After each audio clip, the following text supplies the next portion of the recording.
Je vous remercie de votre attention. Merci, monsieur, pour tout ce que vous venez de nous indiquer. Nous avons bien entendu ce que vous avez indiqué sur la formation et la nécessité de former. En même temps, je crois qu'on se préoccupera du fait d'éviter une formation massive sur une courte période. Là aussi, il faut pouvoir voir avec les universités pour que la formation se fasse de manière un petit peu continue pour éviter une thrombose à un moment donné. Bon, nous avons entendu aussi votre souhait, il était bien que vous aussi vous insistiez là-dessus, de la qualité des comptes rendus. Je crois qu'on demande aux citoyens de consacrer beaucoup d'argent, finalement, à la mémoire du sol. Encore faut-il que cet aspect ne soit pas négligé et que, quel que soit l'organisme qui fait la fouille, on soit assuré d'avoir un retour, d'avoir également un dépôt des objets qui le méritent au sein des musées. La loi le prévoit, mais c'est quelque chose de tout à fait important et la suggestion que vous faites également quant au recours aux techniques de numérisation, etc., pour que tous les chercheurs puissent accéder aux résultats des recherches, je crois que nous en prenons effectivement bonne note et que c'est quelque chose auquel, ici, le Parlement est très attentif. On ne fouille pas pour le plaisir de fouiller, il s'agit de recherche, il s'agit de faire avancer la science et vous y participez. Je vais donner maintenant la parole à Monsieur Thomas Vigreux, qui est le président de l'ANACT, Association nationale des archéologues des collectivités territoriales. Monsieur Vigreux, à vous. Donc un petit rectificatif, c'est l'ANACT, donc Association nationale pour l'archéologie de collectivités territoriales. On a changé le nom. Voilà. Non, mais vous ne pouvez pas le savoir. En fait, c'est pour tenir compte, on va dire, de la pluridisciplinarité auquel justement l'archéologie des métiers. Voilà, de l'archéologie. C'était un paléopapier. D'accord. Donc, Monsieur le Président, Madame, Monsieur les sénateurs, Madame, Messieurs. Madame, Messieurs, donc je crois que je tenais à vous remercier en fait, de nous inviter à cette table ronde. Je crois que c'est un bon moment pour prendre en fait le pouls du terrain, voir un petit peu ce qui se passe sur le territoire, avec différents types d'opérateurs. Donc nous, en tant qu'ANACT, on peut vous donner déjà quelques chiffres. Aujourd'hui, l'archéologie de collectivités territoriales, c'est 102 services, 58 services agréés, répartis dans 36 départements. Donc on a vraiment un maillage très important. À titre d'exemple, on a 7 services en région centre, en Île-de-France 11 services, dans le Nord-Pas-de-Calais 10, en Picardie 9, en région PACA 16, en Rhône-Alpes 7, ce qui correspondrait à peu près à entre 700 à 800 équivalents temps plein si on utilise la terminologie INRAP. Et donc, ce qu'on constate, en fait, c'est qu'aujourd'hui, on a de plus en plus, de services qui se développent. Là, je faisais un petit calcul là sur la table, rien que sur les derniers mois, on est à peu près à 7-8 services qui sont en train de se mettre en place. Donc, il y a vraiment une volonté des collectivités de s'inscrire, en fait, dans les lois de 2001 et de 2003.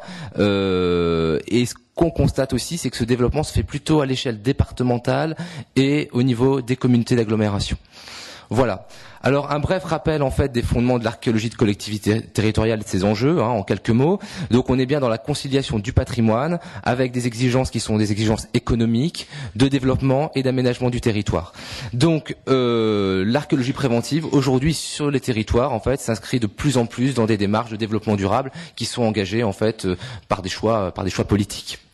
Donc, ce qu'on constate aussi de manière générale, c'est une grande diversité de ces services. D'ailleurs, c'est vrai que nous on le voit, c'est très disparate et quelque part on n'arrive pas à avoir deux services identiques.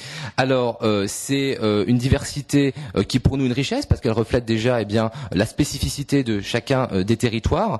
Et cette diversité, on va l'observer sur la taille des services, sur l'échelle d'investigation, sur les missions de service public réalisées. Et de manière générale, si on prend l'archéologie l'archéologie préventive comme une chaîne opératoire, hein, ce que Mathieu évoquait tout à l'heure, constituée de différents maillons qui pourraient aller depuis l'étude de terrain jusqu'à la valorisation et le rendu au public. Eh bien, on se rend compte que dans ces maillons, qui pourraient être la restauration, la conservation, le conseil aux aménageurs, eh bien, en fonction des choix politiques et des enjeux, les services d'archéologie vont décider en fait de se doter de tel ou tel maillon. Voilà.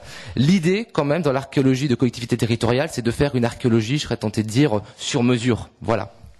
Donc, par contre, on retrouve en fait un certain nombre de principes, hein, de valeurs partagées. C'est d'abord un ancrage territorial fort. Hein, je crois que beaucoup de gens l'ont souligné ici.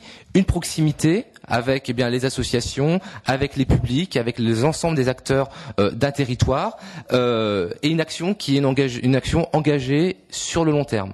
Donc je pense notamment avec tout ce qui est sensibilisation des publics, tout ce qui peut être aussi aide à l'instruction des dossiers d'aménagement du territoire type PLU, études d'impact. Ça, je crois qu'aujourd'hui ces dossiers-là, les services d'archéologie en fait s'en saisissent pleinement. Alors on a quand même une question qui est un petit peu récurrente, qui est un peu en bruit de fond sur notre activité. C'est la question en fait de la réforme des collectivités, notamment la clause de compétence générale et de la clause culturelle. Voilà. Alors on voit bien qu'il y a des débats, des dérogations qui seraient en cours de discussion. Néanmoins, la grande question c'est quid de la compétence archéologique, sachant que c'est pas évident parce que l'archéologie elle est aussi à la fois sur la culture, mais l'aménagement du territoire. Et d'ailleurs là-dessus il y a un grand débat parce que nous ce qu'on voit aussi concrètement dans les services, c'est qu'il y a des services qui vont rattacher, des collectivités qui vont rattacher leurs services à leur structure d'aménagement, d'autres à la culture. Voilà. Et donc je crois que c'est des conceptions aussi différentes et qui sont très variables suivant les collectivités. Donc je crois qu'il y a un vaste débat là-dessus à avoir. Alors pour faire remonter aussi un petit peu des choses du terrain, mais toujours dans une démarche en fait de progrès possible. Ce qu'on constate, c'est pour ce qui est des diagnostics, c'est le problème de la RAP. Aujourd'hui concrètement, les collectivités ont deux choix possibles. Le premier choix en fait, c'est de prendre sur un territoire pendant 3 ans l'ensemble des diagnostics propres à leur territoire. Dès lors, en fait, ils touchent en échange l'intégralité de la RAP. Deuxième choix, sur un territoire donné, elles décident de couvrir qu'une partie des diagnostics et dès lors, en fait, elles toucheront la RAP au prorata des diagnostics en fait réalisés. Ce qu'on constate, c'est que c'est bien souvent le second choix qui est pris. Pourquoi pas le premier choix? Parce que ça a des coûts qui sont très importants. Vous imaginez, gérer tous les diagnostics d'un territoire, ça demande des moyens, ça demande du suivi, ça demande énormément de ressources. Donc les gens se penchent plutôt sur le second choix. Sur le second choix, qu'est-ce qu'on peut observer? C'est que, on a 2 écueils. Par exemple, si on prend les services d'archéologie qui se trouvent dans des milieux urbains, ça va leur coûter très cher parce qu'ils sont sur des petites surfaces en général, donc ils vont pas toucher la RAP. À l'inverse, en milieu rural, il y a des exonérations aussi qui posent de plus en plus de problèmes, et en tout cas question, c'est le problème notamment sur les opérations de lotissement, où là, encore une fois, il y a une exonération de RAP, et les gens, les services d'archéologie, ça leur coûte très cher en fait pour mener ces opérations. Donc voilà. Pour ce qui est aussi de la redistribution de la RAP, là je crois qu'on est dans des phénomènes aussi très complexes. Je crois qu'il serait peut-être temps de réfléchir à les simplifier, et je pense que c'est pas une question de mauvaise volonté en plus. Je crois que le système est fait pour l'expliquer. La DDE va récupérer l'impôt qui va être reversé à l'INRAP, mais l'INRAP dispose d'une somme d'argent. Donc elle dispose d'une somme d'argent sans savoir évidemment quelle va être la quote-part revenant aux collectivités territoriales. Donc quelque part il y a un flou, et là-dessus je pense qu'il serait peut-être intéressant de simplifier le système pour que les collectivités puissent très facilement récupérer la redevance. Et là-dessus, en tout cas, ce qu'on observe, c'est de manière générale une grande hétérogénéité en fait au niveau des territoires sur ces problèmes de RAP.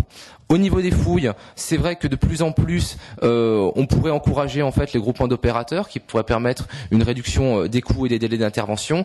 Et puis de plus en plus, en fait, pose la question en fait du partage du mobilier, hein, c'est-à-dire qu'on trouve des objets, on les stocke dans nos dépôts, mais il y a cette question en fait du partage du mobilier qu'il faudrait peut-être réfléchir. Je crois que là-dessus les collaborations qu'on est en train de mener avec les CCE, avec l'État, à mon avis, peuvent être le moment où on peut réfléchir justement à ces questions-là. Et puis se pose la question en fait du CCE. Hein. Là-dessus, je crois que la grosse question pour embrayer sur le CCE, c'est la question du financement, où au niveau des collectivités, le projet paraît très bien. Après, grosse interrogation sur le financement là-dessus. Voilà.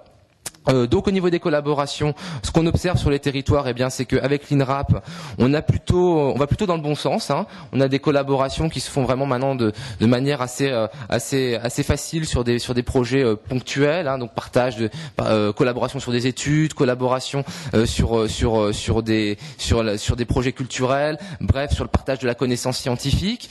De plus en plus, ce qu'on pourrait encourager, c'est le développement en fait. Donc là, ça reste des conventions ponctuelles. Ce qu'on pourrait essayer de développer et encourager au développement, ce sont en fait les conventions cadres, hein, qui elles sont vraiment basées sur le long terme.